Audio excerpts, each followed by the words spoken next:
नमस्कार दोस्तों, स्वागत है कुमार ज्योग्राफी स्टडी चैनल में। दोस्तों, आज हम लोग जो राजस्थान ज्योग्राफी पढ़ रहे हैं, उस राजस्थान ज्योग्राफी के अंदर जो हमारा पाठ चल रहा है राजस्थान का भौतिक स्वरूप, उस श्रृंखला में अपना जो ये नया वीडियो है। और हम लोग जब राजस्थान का जो भौतिक स्वरूप पढ़ रहे हैं, राजस्थान का भौतिक स्वरूप, और इस राजस्थान के भौतिक स्वरूप में हम लोगों ने जब राजस्थान को दो भागों में बांटा था, एक था पश्चिमी राजस्थान और एक था पूर्वी राजस्थान। उसके बाद में हमने पश्चिमी राजस्थान को दो भागों में बांट के पढ़ा था। एक का नाम था शुष्क प्रदेश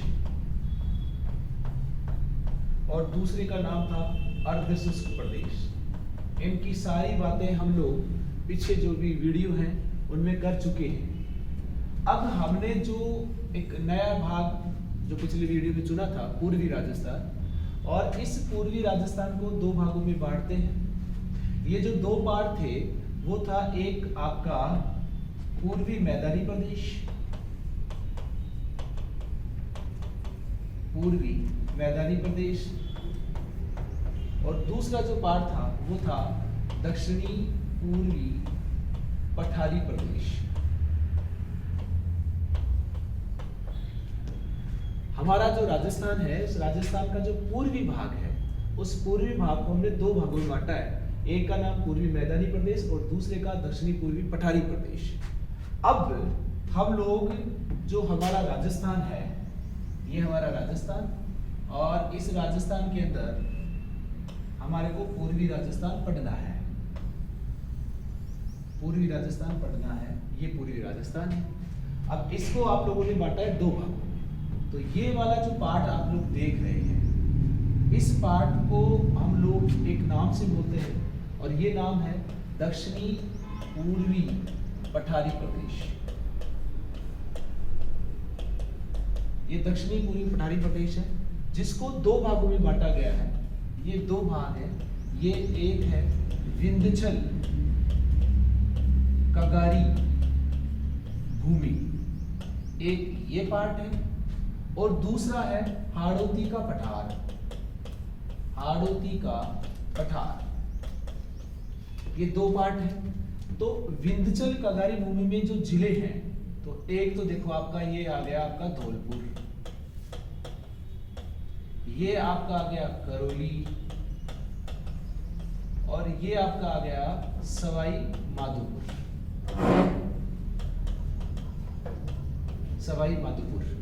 तो ये तीन जो जिले हैं उनको आप एक नाम से भी बोलते हो, डांग प्रदेश, और ये जो तीन जिले हैं उनका नाम है विंध्याचल कगारी भूमि। ठीक। और यहां से जो चार जिले बच गए अब, जिनको कहा जाता है हाड़ौती का पठार, जो क्षेत्र है हाड़ौती, जिसमें एक आपका कोटा है, एक आपका बूंदी है, एक आपका बारा है, और एक आपका झालावाड़ है।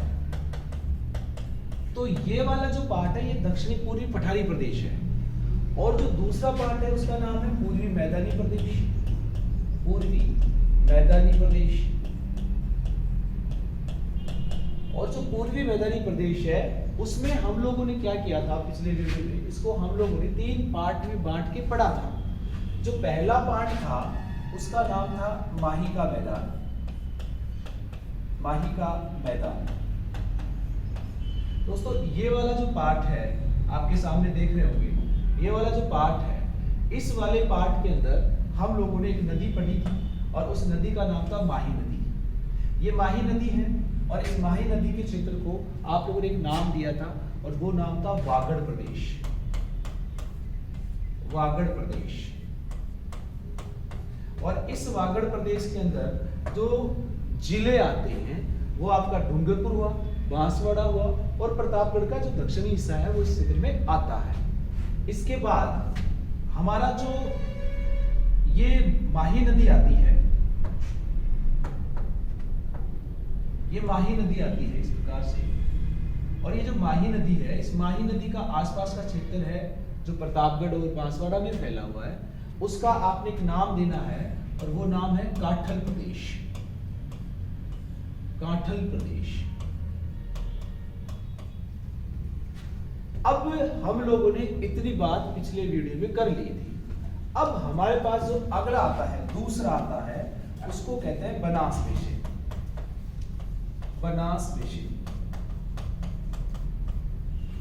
दोस्तों, आप लोगों ने पिछले वीडियो में पढ़ा था एक पठार जिसका नाम था बोराट का पठार, और इस बोराट के पठार से आप लोगों ने एक नदी निकाली थी, और वो जो नदी थी उस नदी का नाम था बनास। जो बनास नदी आपके राजसमंद से निकल रही थी, खमनोर की पहाड़ी से निकलकर और राजसमंद से जाती है। राजसमंद से जाती हुई उसके बाद ये जो नदी है भीलवाड़ा होते हुए अजमेर जाती हुई टोंक जाके सवाई माधोपुर में जाके और ये आप लोगों की आने वाली जो चंबल नदी है उसमें मिल जाती है। अब ये जो नदी है ये बनास नदी है। अब आपका जो है मैदानी प्रदेश उसका नाम आपने दिया है बनास बेसिन। अब ये वाली जो बनास नदी है, अब दोस्तों इसको थोड़ा सा ध्यान से आप लोग देखते रहिएगा। ये जो आपकी बनास नदी है इसका नाम बनास बेसिन हुआ। अब इस बनास बेसिन को दो भागों में बांट के पढ़ना है। सर दो भाग कौन से होंगे? देखो, दो भाग कौन से होंगे? आपका राजसमंद जो दिख रहा है, इस राजसमंद के बाद में जो आपका चित्तौड़ आता है और भीलवाड़ा आता है, ये वाला जो क्षेत्र है राजसमंद, चित्तौड़ और भीलवाड़ा वाला जो क्षेत्र आप लोग देख रहे हैं, यहां से आप ये क्षेत्र देख रहे हैं, तो मैं आपको ये बता दूं कि ये वाला जो क्षेत्र है इसका नाम है मेवाड़ का मैदान। तो मैं आपको अलग से इस चीज को बताता हूं। देखो, ये हमारा राजस्थान है,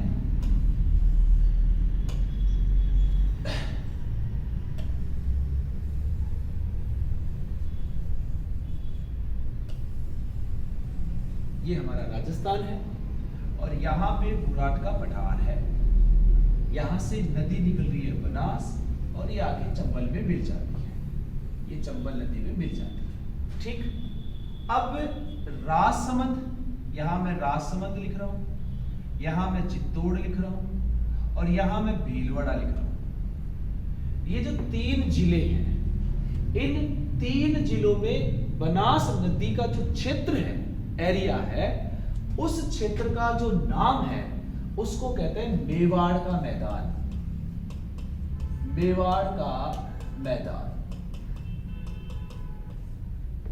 इसको कहते हैं मेवाड़ का मैदान। देखो, जो बोराट का पठार है, उस बोराट के पठार में एक पहाड़ी है जिसका नाम खमनोर की पहाड़ी है। खमनोर की पहाड़ी से एक नदी निकल रही है, बनास नदी निकल रही है, जो राजसमंद से जा रही है और आपके चित्तौड़ से जा रही है, भीलवाड़ा से जा रही है।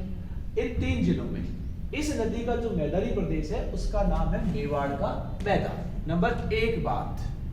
दूसरी, उसके बाद अजमेर, टोंक और सवाई माधोपुर, इन आगे तीन जिलों में ये नदी आगे और प्रभावित हो रही है। अब वहां प्रवाहित जो हो रही है उस क्षेत्र में इस नदी का जो नाम, जो मैदान है, वो हो जाता है टोंक मालपुरा का मैदान।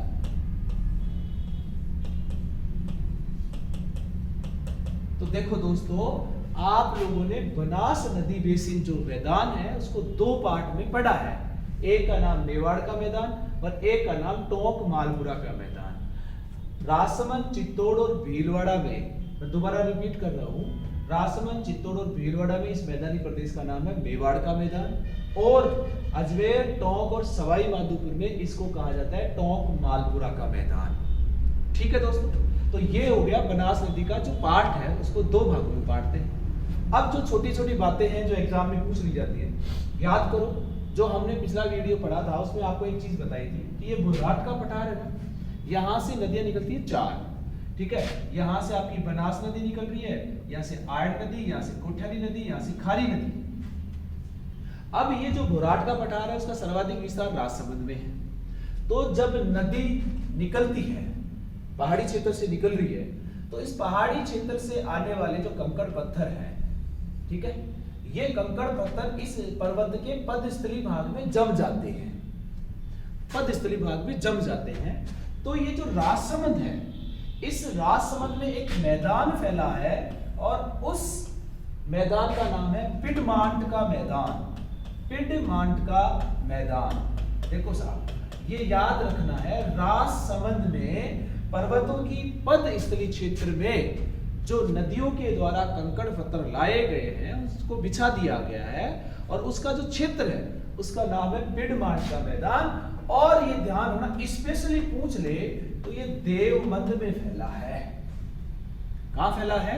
देवबंद में फैला है। तो इसका नाम हो गया पिडमांट का मैदान। तो 3 बातें मैं आपको बता चुका हूं, मेवाड़ का मैदान, टोक मालपुरा का मैदान और पिडमांट का मैदान। ओके दोस्तों, अब आगे बढ़ते हैं। दोस्तों, हमारे पास हमारा जो राजस्थान है उस राजस्थान में 3 चीजें हैं, मरु, मेरु और माल। और ये तीनों वर्ड जो है ना, ये बड़े पूरे राजस्थान का स्पष्टीकरण कर देते हैं। कैसे सर? मरु जो आप सब जो जानते ही हो, मरुस्थल अपना थार का मरुस्थल हो गया। मेरु यानी अरावली हो गई, और माल यानी पठार हो गया, पठार। तो साहब, आप लोगों ने पता हो तो हमारे यहां पर ध्यान देना इस बात पे, हमारे यहां पे चित्तौड़गढ़ का भैंसरोडगढ़ है, और इस भैंसरोडगढ़ के यहां से लेके भीलवाड़ा के बिजोलिया तक, भीलवाड़ा के बिजोलिया तक भैंसरोडगढ़ से, रिपीट कर रहा हूं मैं कि यहां ये भैंसरोडगढ़ है, भैंसरोडगढ़ से भीलवाड़ा के बिजोलिया तक जो पठारी भाग फैला है, उस पठारी भाग का नाम है ऊपर माल का पठार। ऊपर माल का पठार। यह भीलवाड़ा में से चित्तौड़गढ़ में भैंसरोडगढ़ से बिजोलिया जो भीलवाड़ा में पड़ता है तक जो पठारी संरचना है, जो ऊपर उठा हुआ भाग है, उसका नाम है ऊपर माल का पठार। और यदि हम उससे आगे बढ़ते हैं तो इस क्षेत्र से, बिजोलिया से यहां पर आगे चलते हैं तो जो टोंक है, और जो टोंक का जो मालपुरा क्षेत्र है, वहां तक फैला है मैदान, पूरा मैदानी क्षेत्र है। और उस मैदानी क्षेत्र का जो नाम है वो है खैराड़। खैराड़। कहां से कहां तक? दोबारा रिपीट कर रहा हूं, जो भीलवाड़ा है, उस भीलवाड़ा का जो बिजोलिया है, इस बिजोलिया से लेकर टोंक का जो मालपुरा क्षेत्र है, यहां तक मैदान फैला है, और उस मैदान का नाम है खैराड़। और इन दोनों को मिलाकर, किसको? ऊपर माल को और खैराड़ को, दोनों को मिलाकर जिस नाम से जाना जाता है वो नाम है ऊपर माल का पठार। ऊपर माल का पठार। ऊपर माल का पठार, सॉरी, ऊपर माल का पठार तो लिख दिया, सॉरी। इसका नाम जो है दोनों को मिला के कहते हैं माल खैराड़। माल खैराड़।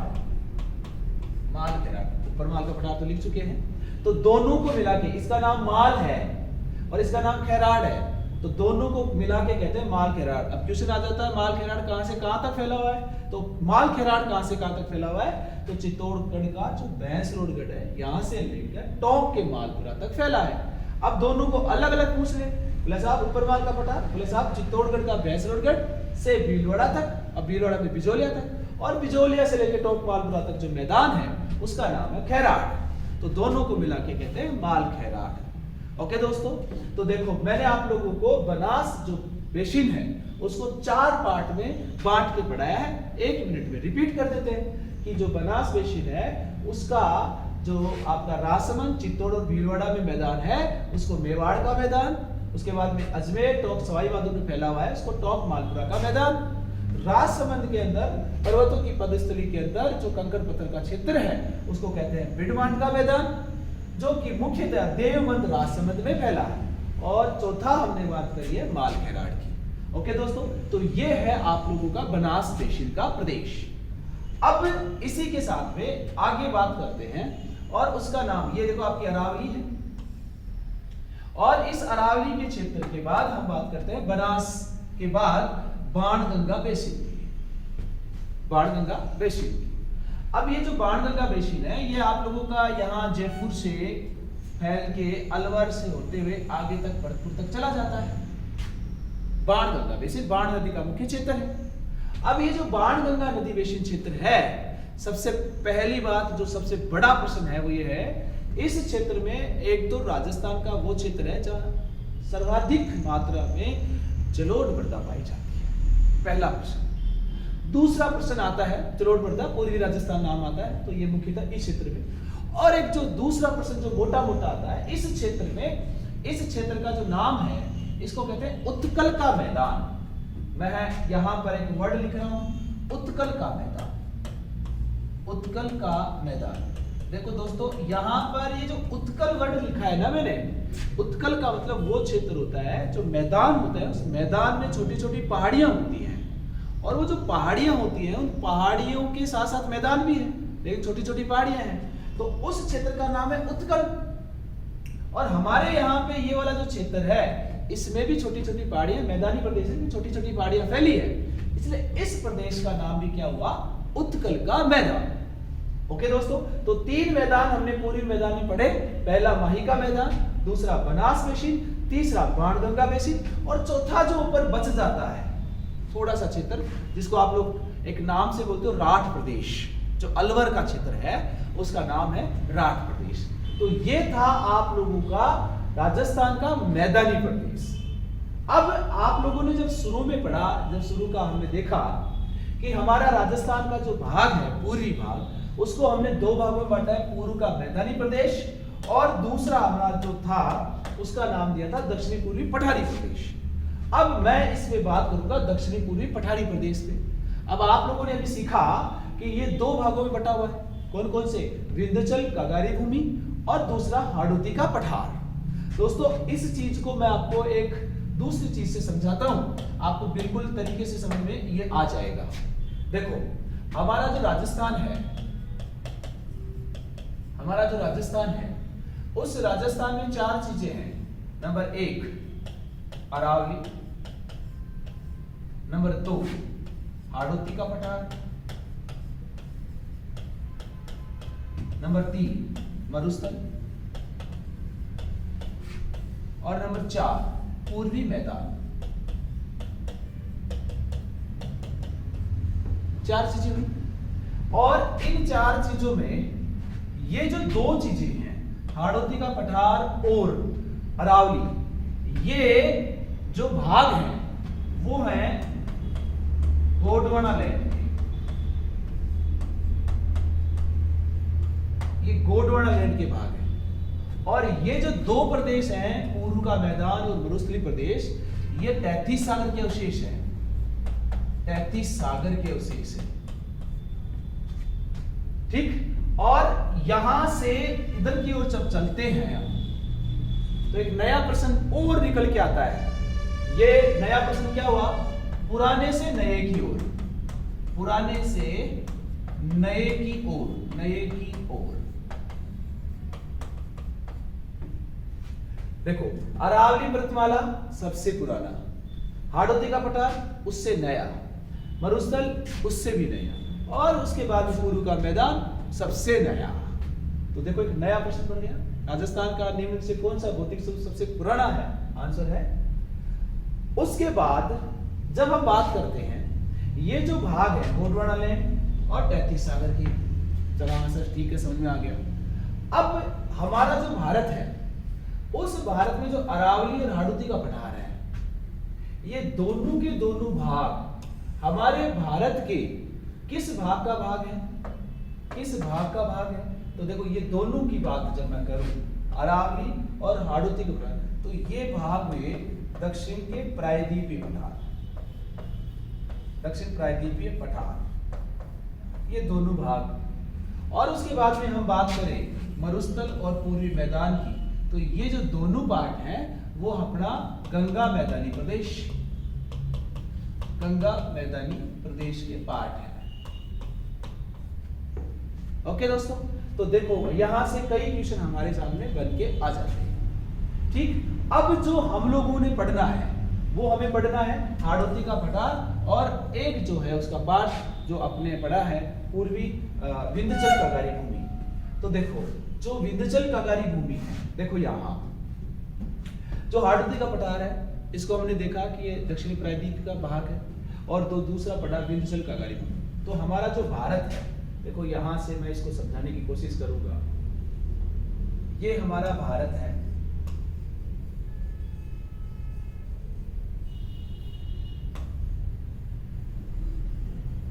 ठीक, और यहां पर एक पर्वतमाला फैली हुई है, विंध्याचल पर्वतमाला, और इस विंध्याचल पर्वतमाला और यहाँ है अरावली, और अरावली और विंध्याचल पर्वतमाला।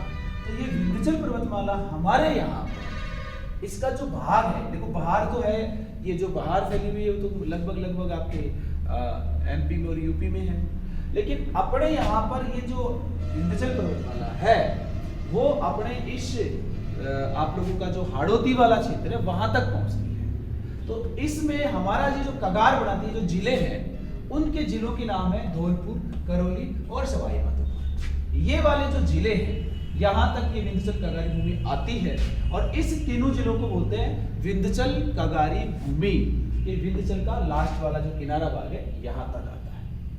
अब मैंने एक बात और करी आपसे, ये अरावली है और ये विंध्याचल कागारी भूमि है, बोले सही है सर।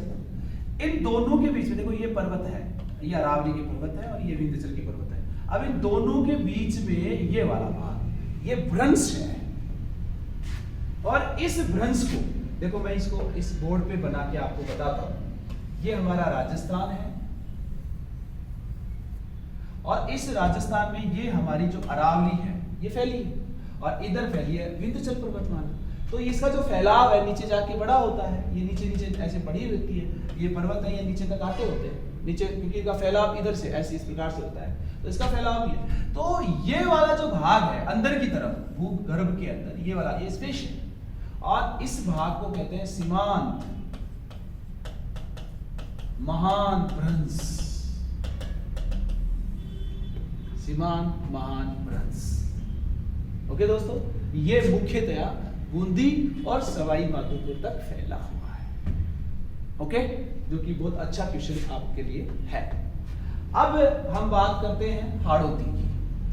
अब हम लोग बात करते हैं हाड़ौती की।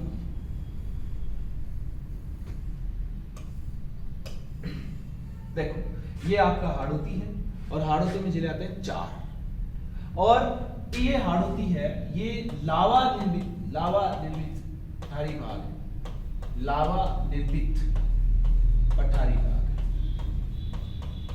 अब जो लावा निर्मित होता है, तो लावा जो होता है वो 2 प्रकार का होता है, एक अम्लीय और एक क्षारीय।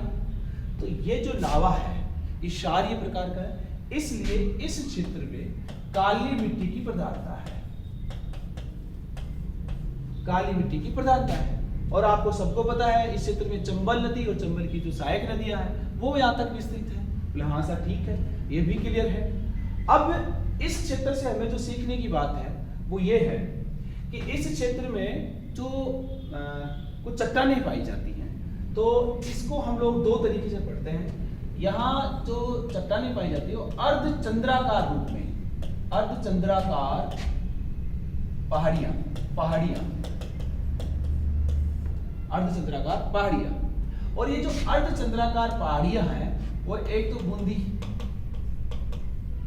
बूंदी में फैली है, ये अर्धचंद्राकार पहाड़ी है, ठीक है। और उसके बाद में दूसरा जो पहाड़ी है वो मुकुंदरा